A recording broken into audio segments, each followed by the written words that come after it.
'శుభం' 2 hours 5 minutes run టైమ్‌తో థియేటర్స్‌లో release అయిన ఈ సినిమాని వెడ్నెస్‌డేనే ప్రీమియర్ షో చూసా. ఇంట్లో ఒకప్పుడు కేబుల్ టీవీ టైమ్‌లో సీరియల్‌కి ఎంతలా అతుక్కుపోయేవారో అనే పాయింట్‌ని రిఫరెన్స్‌గా తీసుకొని ఈ స్టోరీని రాయడం జరిగింది.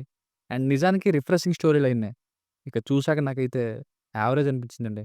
ఓటీటీకి ఇంకా బాగా సెట్ అయ్యే ఫిల్మ్ అనిపించింది. ఫ్యామిలీ ఆడియన్స్ అయితే కనెక్ట్ అవుతారు. వాళ్ళు చూసేయొచ్చు. అండ్ వన్ లైనర్స్ కామెడీ అయితే త్రూ ఔట్ మూవీలో బావున్నాయి. అలాగే రాత్రి 9 అయ్యేసరికొచ్చే సీరియల్‌లు చూస్తుంటే దెయ్యంలాగా బిహేవ్ చేయడం అనే పాయింట్‌లో మంచి పొటెన్షియల్ ఉంది. కానీ ఫస్ట్ హాఫ్ అంతా ట్రైలర్‌లో ఏదైతే చూపించారో అదే జరిగింది. ఇక ఇంటర్వెల్‌తో మంచి సెటప్ తర్వాత సెకండ్ హాఫ్ ఏం చేయాలో తెలియక అక్కడే రిపీటెడ్ మోడ్‌లో నడిచిన ఫీలింగు. ఇంక అప్పుడే సినిమా బండి మూవీని కనెక్ట్ చేశారు. అప్పుడు కొంచెం ఊపొచ్చింది. ఎలివేషన్ ఇస్తూ ఇచ్చిన ఇంట్రొడక్షన్‌కి. కానీ యాక్టర్స్ వచ్చాక కూడా పెద్దగా హెల్ప్ అయిందేం లేదు. ఇక ఎండింగ్ కూడా సింపుల్‌గానే ఉంది. అంత ఎక్సైటింగ్‌గా ఏం లేదు. బట్ మూవీలో వన్ లైనర్స్ కామెడీ అలాగే కొన్ని ఫన్ సిట్యుయేషన్స్ ఉన్నాయి. లైక్ ఆల్ఫా మేల్ ఇంకా టీవీ సీరియల్ హీరోతో కాల్‌లో మాట్లాడడం, కొత్తగా డిష్ పెట్టే సీన్స్ ఇలాంటి ఫన్ మొమెంట్స్ కోసమే ఒక్కసారి ట్రై చేయొచ్చు. హారర్ అయితే జీరో. నాకసలు ఎక్కడ కూడా భయం అనిపించలేదు. ఇక సమంత గారి ప్రెజెన్స్ అయితే ప్యూర్ ప్రమోషన్ వాల్యూని పెంచడం కోసమనే చెప్పాలి. సో, ఎవరైనా సమంత గారి ఫ్యాన్స్ ఈమె ప్రెజెన్స్‌ని ఎక్కువ సేపు ఎక్స్‌పెక్ట్ చేస్తే కొంచెం డిసప్పాయింట్ అవుతారు. ఇక ఫ్యామిలీతో చూడొచ్చా అంటే యెస్ చూడొచ్చు. అడల్ట్ కంటెంట్ ఏం లేదు. హెల్తీ వేలోనే ఉంది ప్రెజెంటేషన్ కూడా. బేసిక్ స్టోరీ లైన్ ఆల్రెడీ చెప్పేసా. ఇక ప్లస్ పాయింట్స్ విషయానికొస్తే కంటెంట్ కొత్తగానే ఉంది. అంటే ఇటువంటి టీవీ సీరియల్ అనే రిఫ్రెషింగ్ పాయింట్‌తో అది కూడా ఊర్లో ఉండే చాలామంది భార్యలతో లింక్ చేసి ఎలా వదిలించాలి అనే మొగుళ్ళ ప్రాబ్లమ్ లాగా క్రియేట్ చేయడం. నేనైతే ఈ పాయింట్‌ని ఎక్కడ చూడలేదు. మాధవన్ గారి 13 పాయింట్ మూవీలో కూడా సీరియల్ కాన్సెప్ట్ ఉంటుంది. బట్ ఉంది డిఫరెంట్.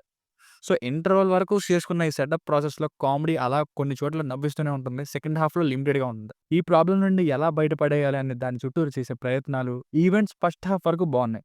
అండ్ పెర్ఫార్మన్సెస్ వైస్ అందరివి చాలా బావున్నాయి. మెయిన్ హీరో హర్షిత్ రెడ్డి గారు, శ్రీనివాస్ కవిరెడ్డి గారు, చరణ్ పెరి గారు, ఇంకా శ్రేయ కోతం గారు, శాలిని కొండపూడి గారు, వంశీధర్ గౌడ్ గారు అందరూ యాక్ట్ చేశారు. సినిమాటోగ్రఫీ భీమ్లిని చూపించారు. ఎస్పెషల్లీ కొండపై నుండి బీచ్‌లో తీసిన షాట్స్ మిగతాదంతా నార్మల్‌గానే ఉంది విలేజ్ ఎన్విరాన్మెంట్‌తో. మ్యూజిక్ విషయానికొస్తే నాకైతే ఏం అనిపించలేదండి. Both songs and background score. ఇక మైనస్ పాయింట్స్ విషయానికొస్తే ముందు చెప్పినట్టుగానే స్లో పేస్‌లో వెళ్తూ ఉంటుంది. కానీ మధ్య మధ్యలో వచ్చే కామెడీ సేవ్ చేసిందనే చెప్పాలి. సెకండ్ హాఫ్ ఇంకా ఏం చేయాలో తెలియక అక్కడే రన్ చేసిన సినిమాని ఇటు సినిమా బండి గ్యాంగ్‌తో ఎలివేషన్‌తో తీసుకొచ్చారు. కానీ వాళ్ళొచ్చి అంత చేసిందేం లేదు. క్లైమాక్స్ కూడా అలానే ఎండ్ అయింది. మెయిన్‌గా అసలు ఆ అప్రోచ్‌నే సిల్లీగా అనిపించింది. 2 అవర్స్‌నే మూవీ అయినప్పటికీ స్లో పేస్ వల్ల లెంతీ ఫీలొచ్చింది. ఇక లాజిక్స్ మర్చిపోవడమే. వైఫ్స్ ఒంట్లో వాళ్ళు ఉన్నప్పుడు వాళ్ళు ఎవరు అనేది ఇంటర్వల్ ట్విస్ట్‌తో రివీల్ చేయట్లేదు. సో, వాళ్ళ ఇంట్లో వాళ్ళ కాపురం సుఖ సంతోషాల కంటే సీరియల్ ఎక్కువైపోయిందా?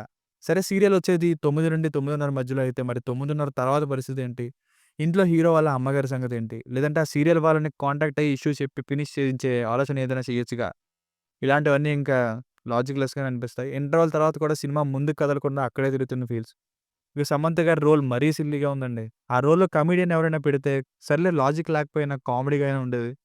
ప్యూర్ సినిమా వాల్యూని పెంచడం కోసమే ఈమె సినిమాలో కనిపించారని అర్థమవుతుంది. ఇక హారర్ అయితే మినిమమ్ లేదు. సో, ఫైనల్‌గా మూవీ వర్డిక్ట్ ఏంటంటే ఫుల్ పొటెన్షియల్ ఉన్న ఈ స్టోరీకి ఎగ్జిక్యూషన్ అయితే అంత హైలైట్‌గా లేదనే చెప్పాలి. మెయిన్‌గా ఈవెంట్స్ ఇంకొంచెం బెటర్‌గా ఉంటే బావుండు. లైక్ ఆ కేబుల్ బిజినెస్‌కి డిష్ అడ్డం వచ్చినట్టు ఇలాంటివి. మెయిన్‌గా సెకండ్ హాఫ్‌లో. కానీ మధ్యలో వస్తూ ఉండే ఈ కామెడీ కోసం family audience or comedy lovers ఒక్కసారి ట్రై చేయొచ్చు. It's strictly a one time watchable film. దీనికి రేటింగ్ వచ్చేసి ఇది నా ఒపీనియన్ 2.75/5. మీకేమైనా వర్క్ నచ్చినట్లయితే మరిన్ని రివ్యూస్ కోసం మన ఛానెల్‌ని సబ్స్క్రైబ్ చేసుకోండి. Thank you.